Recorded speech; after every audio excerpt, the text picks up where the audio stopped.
Бүгін өткөнкү программада сөйгүк саты боюнча Кыргызстандагы чогулгандуу окуя боюнча программабызда сиз Кубатбек Байболов жөнүндө дагы бир аз озанып кеттиңиз да. Анан ошол кишинин артында сизге болгон доматтар, жалган жалалар, сизди каматуу иштери болгон да. Кененирээк айтып бересизби? Эми бул Байболовдун тарына турган бир мага өчөшө тургандай менин оюмча бир эки себеп бар. Бул биринчиси 10-жылы баягы түштүктө болгон окуялар кандай окуялар болуп калбадыбы. Анан биз бир 12 афганецтер, ушу афганчылар бардык. Барып ушу базар коргонго барып калдык биринчи. Базар коргонго барып туруп карасак, ошондо бир 3000-4000дей адамдар чогулуп калыптыр, кыргыздар. Анан ошондо биз алдына туруп бир топ тосуп турдук. Анын арасынан ушунда болуп калды, ушу Бекназаровдун баласы жүргөн экен. Бекназаров пистолетин көтөрүп алып кыйкырып. Текебаевдин иниси жүргөн экен. Анан көптөр жүрүп, баягы эми мен аларды тааныбайм да, көргөн эмесмин. Кийин Текебаевдин инисин, например, көргөн эмесмин, 5 жыл ал кийин өтүп кетпедиби? Кийинирээк айтып калды, ошол Асылбек деген жигит ушу депчи. Эми ошол жерден көргөн нерселерге ошондо Байболов ошол жерде комендант болчу. Биз токтотуп калганбыз. 3 сааттан бери бир 4000 адамды токтотуп аракет кылдык. Анан жанында эле мен Акман деген айыл деген алыс десем, ушу жанында эле экен, бир 2 километр болгон жерде Байболов турган экен. Жанында бир 40 спецназ бар экен. Ошону отуруп элди токтоттук да, эл ишенди бизгечи. Токтоп, бирок айтты, комендант болобу башкасы келип айтса эле эки сөз. Афганчыларга ишенгиле, булар айтканы болот депчи. Деп биз токтоткончо келип эле, Байболовго чалып атат. Келчи жерге десепчи. Коркуп келбей койду. Элдин алдына. Келбей койду. Өлтүрүп коет, анан минтип коет деп. Анан айттык, кел, спецназың керек жок, биз эле сактап беребиз сени. Анан келбей койду, ошол жерде бир начальник ровода бар экен, ал бечара биягына да чуркайт, биягына чуркайт. Эми каяктан? Анан кийин андан мурунку күнү ошол жерден көпүрөдөн бир милицияны өлтүрүп койгон экен. Анан ошондон кийин эле келип калдык биз. Жок, ошол эле күнү келиптирбиз. Анан кийин баягы ызычуу болуп аткандан кийин анан ошол жерден бир начальник роводон мындай бир сойлу бар экен, мыктарды камаган бир жигит келип эле ушу башка чабайын деп атканда бир Сардар деген афганец жигитибиз бар, кара кылжалык. Ошол сактап калды, бир 5 сантиметрдей калып калды, ушу башына терип өлтүрүп коймок. Сактап калды, анан роводан ушу милициялардын баарын айтты, кеткиле. Анан кыча болбой ушу Байболов чалып жанагы автоматтарды тараттырып коет. Убактылуу өкмөт деп. Анан ошондон кийин анан анча-мынча биз көрбөй турган нерселерди көрүп калганбыз. Анан бирөө айтып барган го, тартты, анан минтти депчи мени. Анан кийин анча бир 07 маркада Жигуль келип калды. Ушундай элдин арасында келип калды. Анан келгенде эле түшүнгөн жокпуз ким экенин. 3 киши отурган экен, алдында 2 жигит за рулем, анан кийин 2 автоматчан, 3 тең автоматчан. Кичинекей автоматтар АКСУдан. Анан эмнегедир баягы машинени талкалап түшкүлө деп эле алар түшпөй жатты. Анан биз түшүнбөй жаттык, ким экенин да билбей жатабыз. Анан бер жакта туруп турдук, эмне болуп кетер экен деп. Анан мындай бир бөтөлкөлөргө фитилди кылып, анан бензин менен басып өрттөгүлө деп мындай угуп калдым, бир спортсмен сыяктуу бирлер турду. Анан бири-бирине айта баштады, өрттө депчи. Машинеден чыгарбагыла өрттөгүлө депчи. Анан өрттөгөндөн кийин ал түшүнбөй жаттык да эмнеге андай кылып атат деп. Анан бирок да бизди көрүп, биз формачан, медальчан болчубуз. Анан чыгып калды да, мен да 2 жолу Афганистанда болгон, эмне кылып атасыңар деп. Анан мен биздин афганец экен деп чуркап келдим да.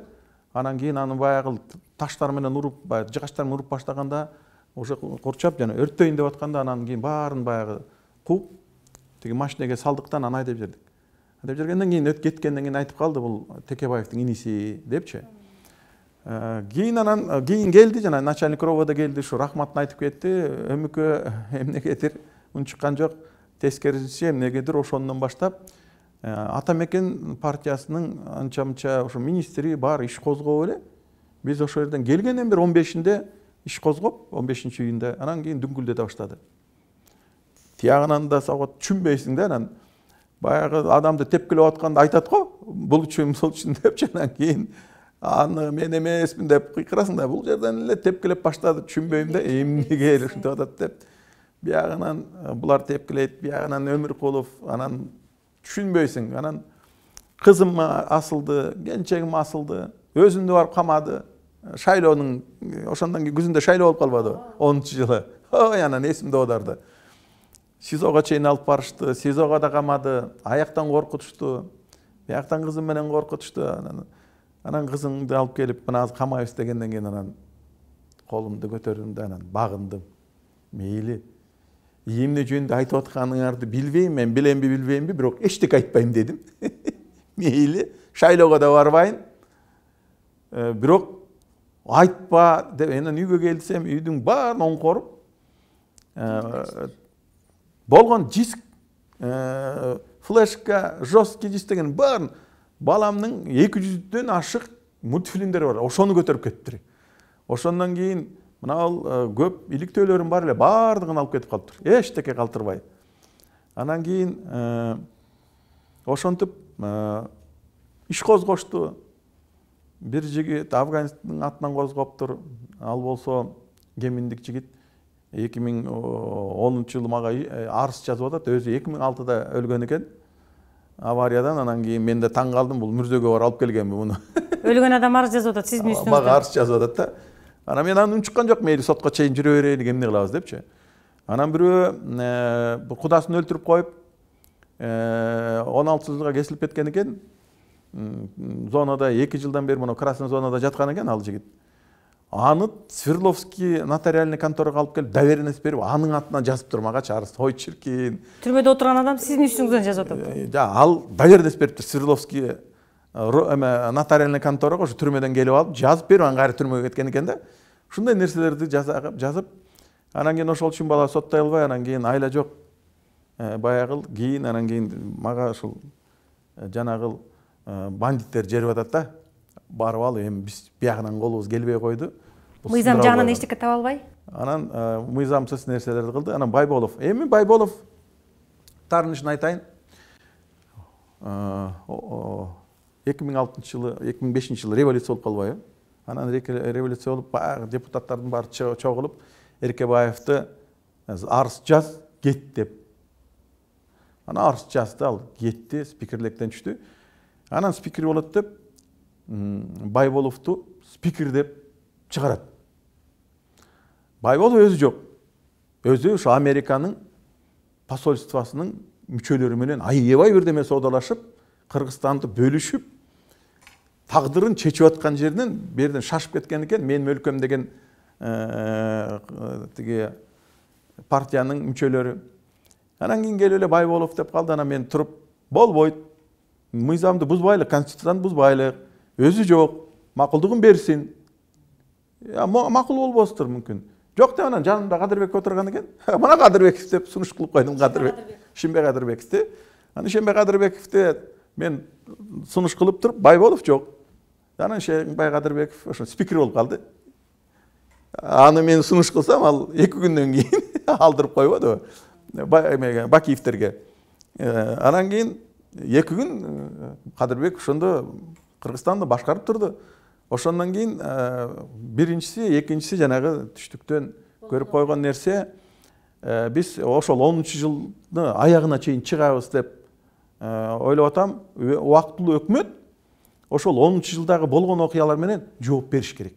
Байболов баш болуп, баардыгы жооп бериш керек. Ошол үчүн Өмүкө Текебаев тарынбасын мага. Бирок күнөөлүү адамдар ошондо анча-мынча декреттерге кол койгон, өздөрү билет кандай декрет экенинчи. Бекназаров кыйкырып жүрбөйбү? Болбой жарам деп. 1-2 адам кол койбоптур ошондо. Бирөөсү мас болуп калып кол койгон жок дейт. Анан мен түшүнүп атабыз да, ким мас болуп калышы мүмкүн. Эми ким болбосо деле кол койгон адамдар ошо кандуу окуяларга күнөөлүү. 4 күн эл кырылды. 4 күн барбай туруп алды. Ошол маалда ошондойлорду афганчылар да эстейт да. Токтото албай, анан афганчыларды 400-ге жакын афганчыларды военкоматтан чакыртып, барып ошол Ошко, Жалал Абадка коюп, анан ошондо турдук. өзүбүзчө баргандар канча болду ошол жерден Каракулжадан бир 12 Өзбекстандан келген 12 жаран калып калган экен. Бир кыргыздардын үйүн куруп аткан экен подвалда. Ошолорду алып туруп Өзбекстанга чейин алып бардык. Поляларда канча калып калыптыр өзгөндөчү, Куршапчакта аны алып бардык. Бир пансионат бар экен, санаторий Оштун ичинде. А жерден алып чыктык. Ошум анан эми бир айтып кетиш керек. Ошондо бүгүнкү президентибиз Сооронбай Жээнбеков губернатор эмес беле? Анан ошондо Сардар деген айылдашы. Анан ошого чалып, мен таң калганым эми ошондо биз мындай бир как будто ошол жерден Жээнбековден башкалардын баары ошолорго мындай согуш болсун, Жээнбеков эле жалгыз жүргөндөй эле сезилди да, мындай чалып келип келгилечи, тетиякта бир өзбектер калып калды. Ошону алып чыгып кеткилечи, өзбектердин арасында кыргыздар калып калды. Могу тамакты бар, тияк алып барып бергилечи деп суранып атты да, биз барып алып чыгып эметип жардам берип атты да. Анан ошол мэриядан жашырып атты да ошондочу. Ошондо таң калгам да. Ошондо эми айтып кетиш керек, Сооронбай Жээнбеков ошондой көрүнүп турду да, күйүп токтотоюн деп. Бирок провокаторлорду аны да ошондо ачыгын айтыш керек. Мне кажется, ошондо покушение даярданып атты да ошол кишиге. Аябай эметип атты. Аягында жанагындай провокация кылып, площадьтен алып, анын баары эмнеге согуш болсун дегендер да. Анан ошого менин оюмча ошол маалда бүгүнкү жанагы партиялар, биз кыйынбыз, биз интернатпыз дегендер бир жак тарапта болду да. Ортодо турган бизден башка эч ким болгон жок. Ачыгын айтыш керек. Эч жерде эч ким болгон эмес. Ортодо биз жүрдүк. Токтоткон аракет, базар коргондо 4 саатка күчүбүз жетти. 4 сааттан кийин болбой эле бир 200 киши кирип кетти базар коргондун ичинечи. Өрттөп, атып. Бирок колубуздан келген аракеттин кылдык. Ошондо кыргыз элине рахмат. 4 саат 12 кишиле турдук. Бизди сыйлап, угуп турду. Демек, бийликти күттү. Бийлик келип кепилдик бериш керек болчу. Биз өзүбүз кармап чыгабыз, күнөөлүүлөрдү соттойбуз деген эле керек болчу. Жана Байкуловго окшогон эркек сөрөйлөр ошол жерге келгенден коркуп келбей койду. Ошондон түздөн түз кан төгүлгөнгө ошол базар коргондо Байболовдун күнөөсү бар. Келип эле коюшпочу. Өзүнүн элиде эмне коркосуң? Суранды. Анан кийин болбой жана жаштар болгондо бир 14-16 жаштагы эле балдар болбой эле кирип кетти. Бирок аракет кылдык. Болгон колубуздан келди. Ошондо балдар болбой жаштар өтүп кеткенде ушу 11-12 баладан 4-өө чыдабай ыйлап жербеди ошол жерден. Өңүрөп байкуштар ыйлайт. Эмне болду? Эми колубуздан келгенин кылдык. Ошондо өзбек тарапка чейин барганбыз да. Аяктан барып сүйлөшүп, ошол жердин айыл өкмөтү бирөөлөр келген. Аларга да айттык, алар да айтты, күнөөлүүнү төз таап берелик. Только алар бир шартын айтты, Бишкекке алып кеткиле деди. Бияктан өлтүрүп коет. Бул экинчи шартын, биринчи шарты 10 аксакалды силерден 10 аксакалды ошол жанагы чогулуп калган элден алып келип ортодон сүйлөшөйлүк депчи. Тегеректеги айылдагы ушу жанында кичинекей айылдар бар экен, кыргыз айылдар. Кадимкидей кыйкырып атты. Эмне бар атасыңар? Эмне ишиңер бар? Бул деген туугандарыбыз болот арасында, кудаларыбыз болот, классташтарыбыз. Токтогула деп. Алар кадимкидей болушуп атты. Ошол үчүн кыргыз элинин баары эле темеле ушунчалык согушкысы келди. Жок. Тегеректеги кыргыздар кадимкидей шаардан келген анан жаштары бар экен. Ошолор провокация калтырып койду өздөрүнчө. Провокация калтырып койду. Провокаторлор жүрдү. Ошо биз жанагы базар коргондон өзбек эли жашаган жагына баратканда артыбыздан эки ок тийди, 2 метр жерден тийди, бир 60 деген жигит барат эле ошонун жанына тийди. Дегенде биз таң калып калдык. Неужели өзбек тараптан бизге атты депчи. Кийин балдар бияка чыгып сурасак, ушу БМВ менен кыргыз балдар дейт. Мындай спецназга окшоп атат дейт. Ошолор атып кетти дейсиздер. Карасаңар, алардын үмүтү бизге тийсе, кийин өзбектер афганчыларды атып кетти деп провокация кылып атат да. Эми ошо көз көрүнө эле. Ошол үчүн эки эл урушкысы келген жок. Провокаторлорго алдыртып койдук. Ошондо мен ойлоп атам, убактылуу бийликтин күнөөсү толтура. Ошол үчүн дагы бир иликтөөбүздүн, эгерде бизге эл ишенип парламентке жиберсе, 10-жылдагы окуяларды иликтешибиз керек. ким кайраштырды? Эмне үчүн бир элди бир элге ушинтти? Жөн эле бир кокустан эмес. Мунун баары бирөөнүн ойлонбой туруп жасаган иштеринен башталып кетти. Саясий оюндар болуп кетти. Анан кийин бүгүн Аскаров күнөөлүү, дагы бирөө күнөөлүү. Мен оюмча жана Аскаровдун жандагы биз күнөөлүү эмес деп айта албайбыз да. Мен жанында болгон жокмун. Сотуна качкан жокмун. Эми соттолгондон кийин демек күнөөсү бардыр. Кеп анда эмес. Эмнеге ал жалгыз отурат? Ошол жердеги убактылуу өкмөттүн анча мынча мүчөлөрү жанындагы камерага барып отуруш керек болчу. Акаевдин 8 адам өлүп кеткенге биз качырдык. Күнөөсү бар, колун кан дедик. Бакиевди 90га жакын биздин жаш жигиттердин өмүрүн алып койдуң. Ал өз аткан жок. Бирок президентсиң, күнөөлүүсүң. Акаев президенттин күнөөлүүсүң деп соттошту. Туурабы? Бирден 500ден ашык адамдын каны төгүлөт. Каны төгүлдү, өлүп кет, алып койдуңар. Нечендеген үйлөрдү өрттөдүңөр. Ал аз келгенсип, аларды үйлөрүн кайра ордуна келтиребиз деп урап аткан үйлөрүңөрдүн барбы? Урап атат бүгүн. Миллиарддаган акчаны элдин каны төгүлүп атса, ошолорго салып атканда да жедиңер. Ал акчалар каякта? Сен айткандай кустуруш керек бүгүнчү. Ошо ранттарына карабай текшериш керек. Күнөөсү болсо жазасын тартыш керек. Эмне үчүн дегенде кан төгүлдү. Кан төгүлгөндөн кийин сен бийликке келгенден кийин жалаң эле бийликте анын жоопкерчилиги да болот, ал бийликтинчи. Кан төгүлдүбү? Сен жок дегенде силер элден кечирим сурап, моралдык жоопкерчиликти эмне алган жоксуңар? Мойнуңар калбайт белеңер. Ооба, биз революциядан кийин келдик. Биз бийликтебиз. Баары бир элге жоопкерчилигибиз бар, күнөөбүз бизде, кечирип койгулачы деп койбойбу? Жок, күнөөбүз жок. Анан каяктагы бир бирөөлөрдү назначать этип күнөөлүү кылып койду да. Ооба, соттолгондордун күнөөлөрү бар. Бирок силердин да күнөөңөрдү аныкташыбыз керек. Ошол үчүн мен жанагыл азыр правоохранительный органдар менен кыскача реформаларга, анан жанагы мыйзам деп атпайбызбы? Мыйзамга токтогондо ушул боюнча мен токтолуп кетет элем. Эң негизги биздин эң биринчи биздин сунуш кылган мыйзамыбыз, анан биз көрө турган бир номер 1 бул ошол мыйзам да. Анан кийин Байболов мени камайт. Ар бир шайлоонун алдында буттосулар жүрөт. Эми 10-жылы мени камайт. Камагандан кийин мен келсем, мен анча-мынча оокаттарым жок. Машинелерим жок. Ал кийин машинелеримди Баткен областынан таап атат. Ошол Байболовдун койгон следовательдери арестке коюп койгон. Эмнегедир Баткенден Тажикстанга өтүп баратканда, же Тажикстандан бери жакка келип атканда, ошол эмнегедир ошону Тажикстандан наркотикке алмашабыз деп, эмнегедир менин машинем ошол жерде болуп калып калыптыр. Андай бернесте мен жанагы айтып кеткен Өмүркуловдун өкүл баласы Айдарбеков деп болуп атат да.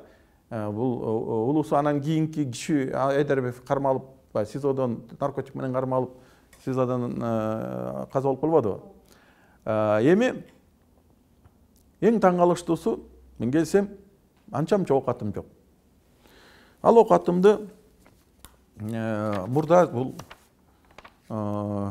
Байболов Нуржамал Сатаровна деген кенчеги бар. Байболовду мындай такалап, мындай строй менен жүргүзгөн аял, ошо эже мындай молодец. Байболов ал кишини көргөндө тикесинен турат, өзү кичинекей эмес, тикесинен турат да, анча-мынча жерлер суу болуп калат. Байболовду Байболов кылган, ачыгын айтканда ушул Нуржамал Сатаровна деген. Баягыл гор кеңеште председатель турбадыбы? Бизде бир оокат бар эле, ошолорду биз генеральный директор менен сатып алышканда, сатып алдык деп койгондо, анан кийин анын арасында Садыркулов Айнагүл деген бар. Ошол эсиңиздеги 2000-жылы Садыркулов Иранга посол болуп кетет. Посол болуп жүрөт, Айнагүл Иранда жүрөт. Бул Байболов Нуржамал Бродмастер деген бир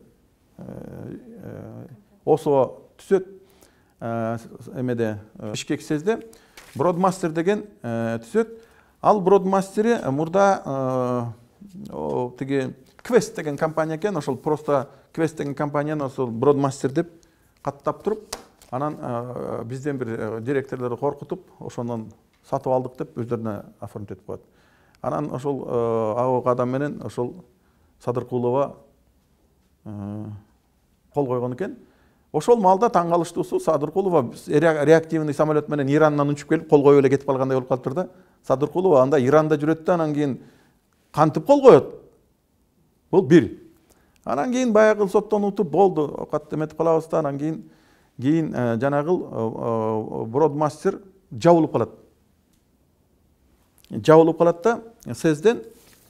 Андан биз Бродмастер 2027 жылы баягыл сездин постановление 92 постановление ал осо Бродмастер деген жабылат, болду, жок, өлдү. Анан мен баягы камагандан кийин булар баягы ызы-чуу чыкпады беле. Байболовду генеральный прокурор кылып беките турган. Анан мен камап атканда бул министр болчу, МВДдин министри келип калбадыбы? Анан келип калгандан кийин бага тим эле следственный группа түзүп, ой тим эле мен бир тим эле укмуштай эмемди, авторитетимди көтөргөн ошол спецназ 7-8 следственный группа түзүп, эң тим эле алдыңкы полковниктерди арасында майор да жок. Бар полковник. Анан кийин ошончо киши мени кармап баратат. Анда жана спецназ байке баргандан кийин ичиңизди кармап жалап алып койгулачы, спецназ мени тепти, урду депчи. Эмне болду, сен сизди билебиз, ыйлайбыз ошол үчүн деп, баргандан кийин мен демитип коюп тепти, урду дедим. Анан кийин ошо да сизге ошо керек деп мактанып коюшту. Анан кийин чыксам баягы оокатым жок. Булар эмне кылат? Булар акча керек болуп калат да, Мегакомдон 800-900 миң доллар алып чыгышат. Баягы ызы-чуу, баягы Текебаев ызы-чуу болгон. Ошол Мегакомдон айланайын не деген ызычылар чыгат да, анан баягы Бабанов ушул кагаздарын, менин кагаздарымды алат да, анан парламентке ыргытат. Сөйөк катарычы, парламенттегилер анан база калат Байболовду. Роза Отунбаева ген прокурор деп, бекитейли деп парламентке киргизгенде ушул кагаз чыгат. Мен айтып аткан кагаздар чыгат да. Ошонун ичинен 900 миң долларды жеп алды дейт да. Анан кийин бул актанып отуруп, ошо бекибей калат да, анан генеральный прокурордон ыргып, жумушсуз калат да. Анан кийин эң бул СМБ иш козгойт, муну менен иш козгойт да. Бирок СМБнин следовательдери бир байкабай кайда да, или ошондо генеральный прокурорда ошо Атамбай Эгимдердики эмес беле, Атамекендики. Анан алда агишиде ушуну көргүсү келбей коюштубу. Бирок бир кичинекей нерсени Байболовдор махинация кылганын булар көрбөй калды. Булар келишимди кайра эле баягы жабылып калган Бродмастер менен келишим түзөт да, жанагы менин оокатымды сот аркылуу сотко да жасалма документтер менен келет да, дагы бир Бродмастер менен берет. Мына сатып алган документ бул Бродмастер, СЭЗ Бродмастер деп кол коюлуп, СЭЗ деп жазылып жүрөт да, мынакей. ИНН 2008 жылы, 1998 жылы катталган деп, ИНН бир адамга или ОСОго бирөө эле берилет. Болду, ал өзгөрүлбөйт. Башынан аягына чейин өзгөрүлбөйт. Булар экинчисин Свердловский районго эмнегедир регистрация кылып койду 99 жылы. Аты да окшош. Мен таң калганым, бир окшош бир компания эки жерден регистрация боло албайт. Бирок эмнегедир бирөө Ленинский районда, бирөө Свердловский районда эки окшош компания. Бирөө 98 жылы регистрация кылган, бирөө 99 жылы. Анан кийин ошол подложный документ кылып, экинчи документ менен соттон учат да, каттайт, мени камап коет. Анан мен айтат, дымыңды чыгарсаң такыр камайбыз дейт. Анан мейли, мен дымымды чыгарбай, унчукпай эмне кылар экен дедим. Булар алды да. Анан таң калганымды эсенбедин айтып атам да, ушулардын да акылы жетпейби ушуга депчи. Анан булар жана $400,000 алып атканда иш козгогондо булар ошону бир нерсени түшүнбөйт. Ал эмне? Мына ол эки печать. Эки печатьты байкасаңар экөө оп-окшош. Айырмасы нөмір. Бири 1607, бири 1507. Жок, 1609. Анан кийин бул нөмірі. Эгерде бул жерден карасаңар 1507 1999 деп турса, бул 1609 1998 жылы. Бирөөсү 98 жылы катталган, бирөөсү 99 катталган. Бирок карасаңар оп-окшош. Бир гана бирөөсүндө СЭС Бишкек деп турат, экинчиси жөн эле Бродмастер. Бирөөгө көтең Бродмастер. Ушул кичинекей нерсени сотта следовательдер байкабай калат. Бул эмне? Бул Байболовго приговор.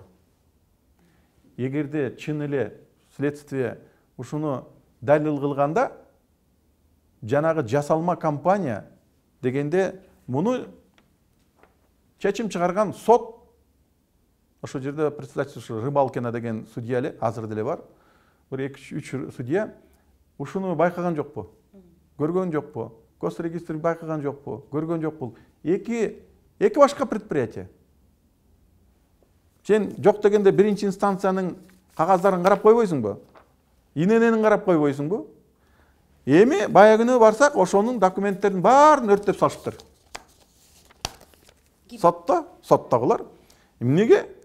Архивге өткөрүш керек да. Эмне үчүн? Билишти. Адвокаты ким дейсиңер?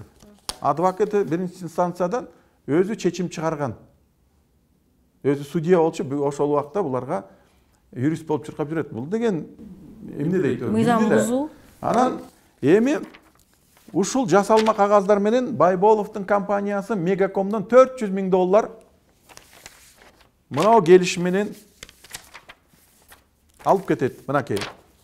Бродмастер Мегакомдо дочерний компаниясы бар эле. Ал дочерний теге компания Саранжал Транс деген компания, бул Мегакомго караштуу компания. Ошондон Айткулов деген Жаныбек деген чыгып атат. Анан кийин булардан Дегенбаев деген. Эсиңерде да, Дегенбаев дегендер начальник УВД да болгон. Эми мынакей булар келишим түзөт да, $400,000 алып чыгат да, жасалма. Эми мыйзамдуулугун карайлык.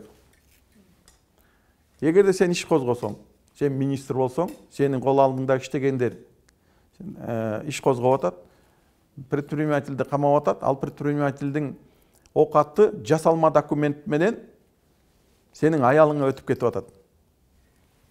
Бул эмне, коррупция эмеспи? Сен генеральный прокурорсуң, сен министр МВДсиң. Менин оюмча, бул мамлекеттик акчаны Мегаком деген мамлекетке өткөндө. Ошол убакта Мегакомдун тегерегинде эмне деген чырлар болду? Бул мен таң калганым, бул иш козголуп токтоп калды. Бүгүнгүдө токтоп турат.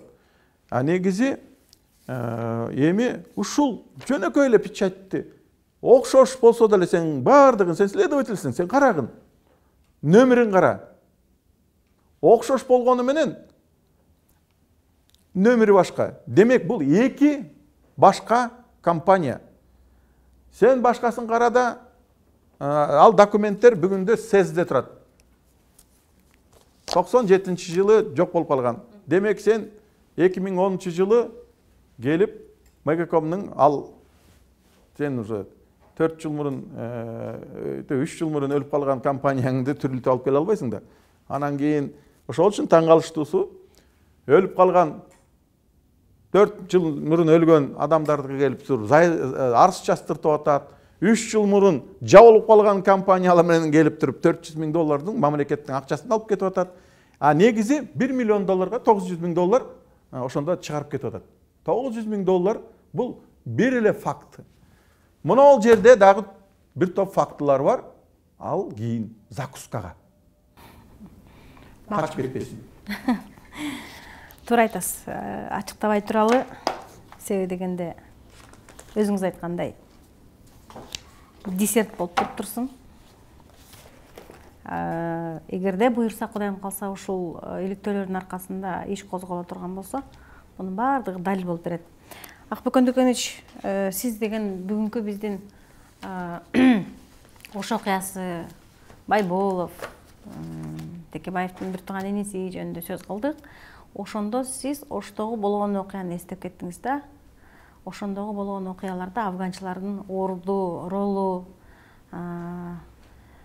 бир жакта кыргыздар, бир жакта өзбектер турганда ортодо бири-бири менен чабышпасын, урушпасын деп, ошол тынчтык үчүн ошол жакка бардыңар. Силер согуш талаасында жүргөн адамдарсыңар, өлүктү көргөн адамдарсыңар, ок жеген адамдарсыңар.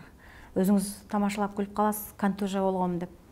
Эми Афган согушунун ардагерлеринин партиясы Жогорку Кеңешке бара турган болсо, мен ушул афганчылардан эң биринчи кезекте ошо чек ара маселеси боюнча жок дегенде бир кадам алдыга жылып берет деген үмүттө турам да. Анткени жанагы согушту көргөндөн кийин силер бир гана максатыңар, бир гана үмүтүңөр, бир гана алдыга койгон багытыңар бул деген тынчтык болуш керек да. Чек ара маселеси боюнча Жогорку Кеңеште Афган согушунун ардагерлеринин партиясы барып калса, башка депутаттар кара сууга тойго кеткенде Афган согушунун ардагерлеринин партиясынын мүчөлөрү силер чек арага барасыңар, мен билем, ишенем. Барасыңар, ошол жерде тынчтыкты орното тургандай жакшынакай сүйлөшүүлөр жүрөт. Кийинки программанын темасы чек ара маселеси болсун.